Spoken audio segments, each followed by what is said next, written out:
kita ingat ya, jangan kita menghina orang, jangan kita meremehkan orang, jangan kita merendahkan orang, jangan kita membenci orang. Kita harus saling menghargai. Makanya Rasulullah selalu mengatakan bahwa sebaik-baik manusia apabila manusia itu selalu baik kepada sesama manusia. Itu. Bahkan ini ciri orang yang akan masuk surga, kata Rasulullah.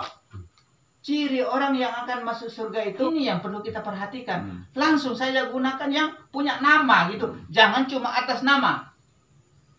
Nah itu. Kalau cuma atas nama ya cuma nama. Jadinya langsung saja kepada pemilik nama. Nah ini yang perlu kita perhatikan. Nah itu. Makanya dalam aktivitas kita sehari-hari ini ya, supaya semua menjadi ibadah, ingat beserta Allah, beserta Allah, bareng dengan Allah. Jangan pernah lupakan itu. Iman yang paling terindah itu adalah merasa diri disertai Allah. Kita tidak pernah berpisah dengan Allah, tapi kita yang memisahkan diri. Jangan sampai seperti itu. Allah tidak pernah menghijab dirinya, tapi kita yang hijab diri kepada Allah. Nah ini jangan sampai kita ada hijab atau dinding yang sangat tebal kepada Allah Subhanahu wa taala. Maka marifatlah kepada Allah, merapatlah kepada Allah Subhanahu wa taala. Nah itu cara kita merapat, merasa diri tidak pernah berpisah dengan Allah, bahwa pandangan ini adalah pandangannya Allah, gerak ini adalah geraknya Allah. Nah itu hidup ini adalah hidupnya Allah, rasa ini adalah rasanya Allah, Allah yang merasakan. Jangan mengatakan bahwa kita yang merasakan, bahwa kita yang hidup. Terbalik, kita berarti kita yang kuasa. Apa artinya sehari-harinya kita melapaskan Allahu Akbar, Allah Maha Besar, setiap waktu Allah Maha Besar, Allah Maha Besar, tapi tidak pernah tahu bahwa kebesaran Allah itu di mana, di dalam dirinya. Selalu yang kejauhan sana yang kita lihat, yang dekat tidak pernah kita lihat, tidak pernah kita perhatikan. Nah ini yang perlu kita hayati dengan baik. Begitu bahwa tidak lain kita ini bergerak atas kehendaknya Allah. Itu ialah yang disebut dengan karena Allah. Maka di dalam sholat juga ya kita harus ingat. Kita ruku karena siapa? Bisa sujud karena siapa? Bisa iktidal karena siapa? Bisa berdiri karena siapa? Sampai terakhirnya salam pun karena siapa? Masa karena kita?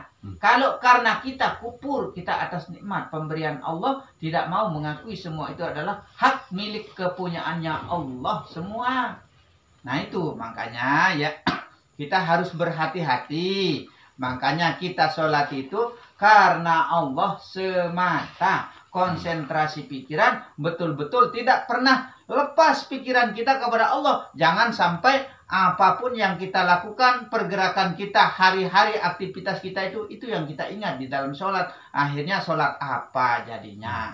Jangan juga kita sholat karena upah dalam artinya surga. Coba kalau enggak ada surga berarti kita enggak akan menjalankan. Dalam artinya kan seperti itu. Maka ini yang perlu kita pahami, berarti kita sujud, rukuk dan iktidal itu semua itu adalah atas kehendak Allah atau karena Allah. Nah itu yang perlu kita perhatikan. Karena Allah itu loh harus betul-betul kita terapkan di dalam diri. Begitu. Sebab menurut cerita dari orang-orang tua ya, bahwa pada zaman penjajahan Belanda dulu ya, zaman dulu maksudnya, menuntut ilmu sangat sukar sekali ya, sangat sulit sekali. Sebelum datangnya bala tentara, sulit kita menuntut ilmu ini. Kenapa sulit ya?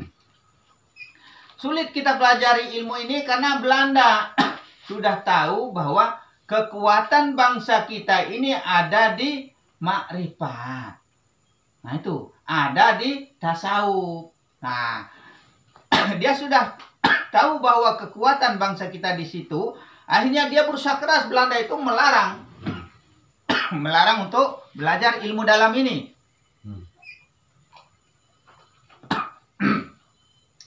dilarang keras untuk belajar ilmu dalam ini, karena setiap orang yang belajar ilmu ini berani mati. Mati di jalan Allah. Nah itu. Kalau memang kehendak harus mati-mati. Kalau memang Allah mau hidupkan hidup. Kebanyakan orang-orang itu dalam artinya yang berani berontak kepada Belanda. Nah itu maka Belanda itu melarang untuk merapat atau berkumpul, ya, dilarang kita untuk berkumpul lebih dari 2 orang. Batasnya 2 orang, 3 enggak boleh, 4 enggak boleh, 5 enggak boleh.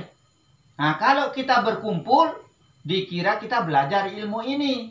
Nah kalau kita berkumpul untuk dalam membahas politik, tidak apa-apa, dibolehkan oleh Belanda. Sangat dijaga itu.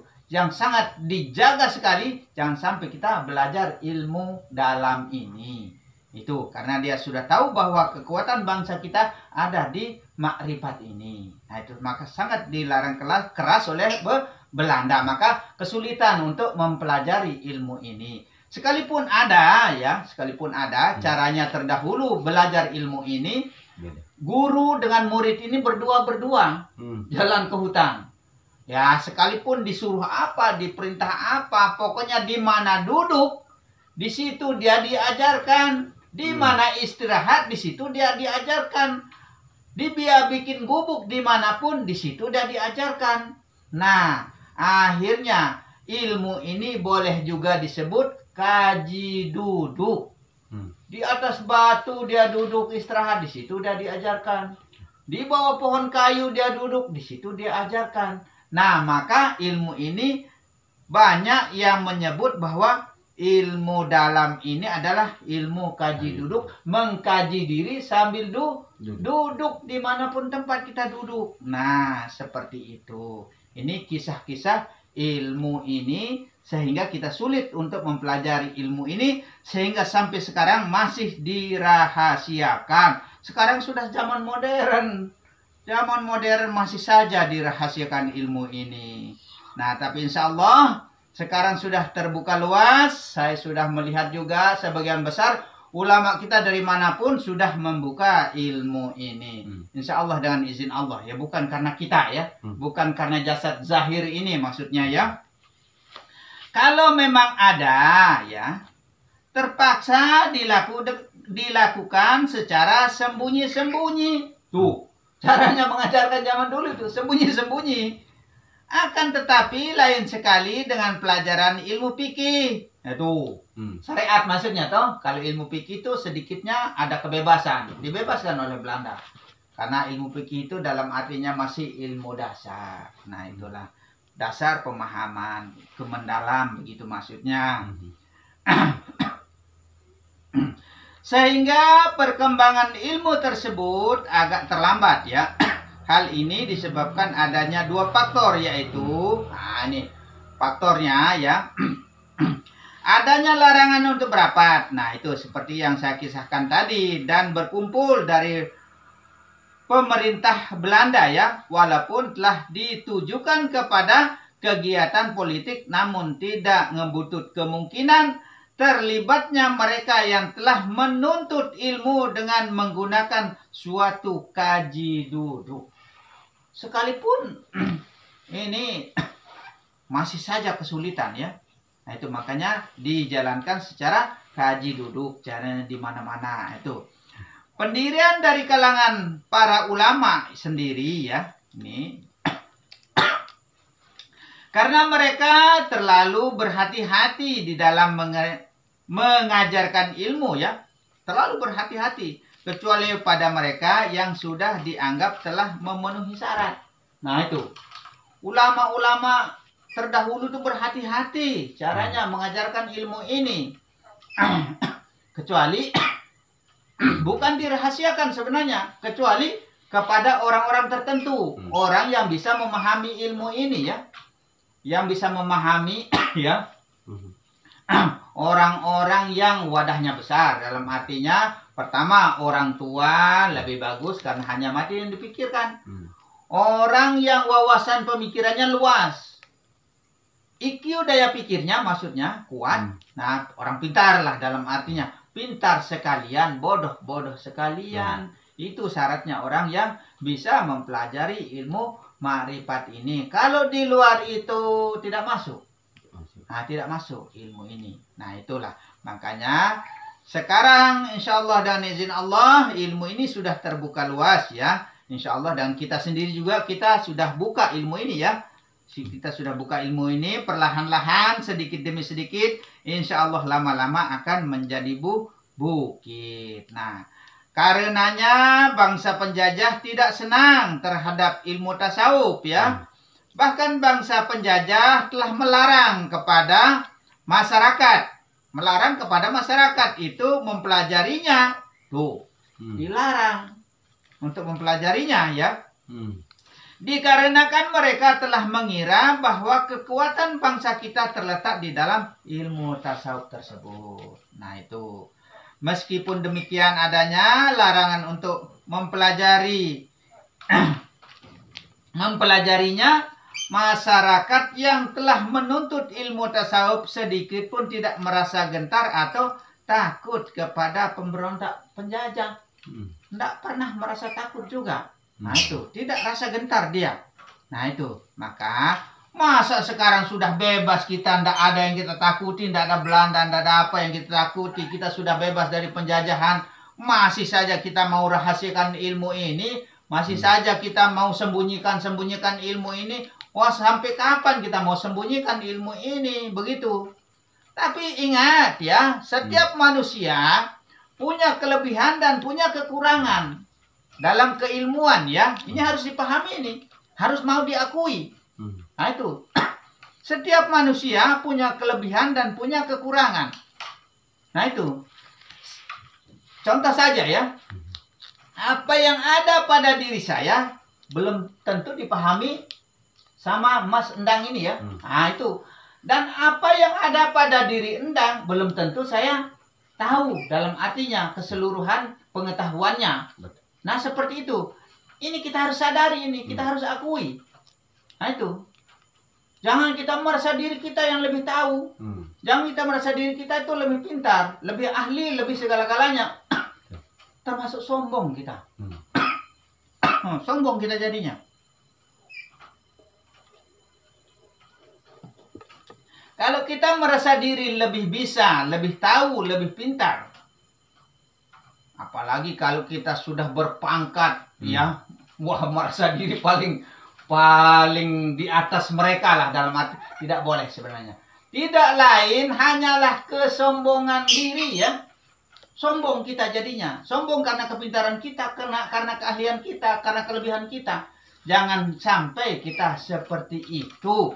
Karena sifat sombong, angkur, riya dan takabur ini sangatlah dibenci oleh Allah Subhanahu wa taala. Sangat dibenci. Allah paling marah loh. Maka kita ini tergolong adalah seperti setan. Nah itu. Maka Allah membenci setan itu, iblis itu karena kesombongannya. Itu. Maka insya Allah jangan sampai kita membawa sifat sombong, angkuh, riya dan takabur. Bahkan sekalipun 70 tahun kita pernah ibadah, contoh kita sholat, alim, umpama contoh 70 tahun. Nah itu akan dihapuskan ibarat debu ditiup angin. Satu kali push langsung hilang. Itu apalagi kayak kita ini sudah sholat sudah enggak, sudah Senin Kemis dalam artinya apa yang mau dihapuskan, Masya Allah. Yang mau dihapus pun tidak ada. Nah itu tidak ada yang mau dihapuskan. Makanya kita ingat ya, jangan kita menghina orang, jangan kita meremehkan orang, jangan kita merendahkan orang, jangan kita membenci orang. Kita harus saling menghargai. Makanya Rasulullah selalu mengatakan bahwa sebaik-baik manusia apabila manusia itu selalu baik kepada sesama manusia. Itu. Bahkan ini ciri orang yang akan masuk surga, kata Rasulullah. Ciri orang yang akan masuk surga itu orang yang selalu baik kepada sesama manusia.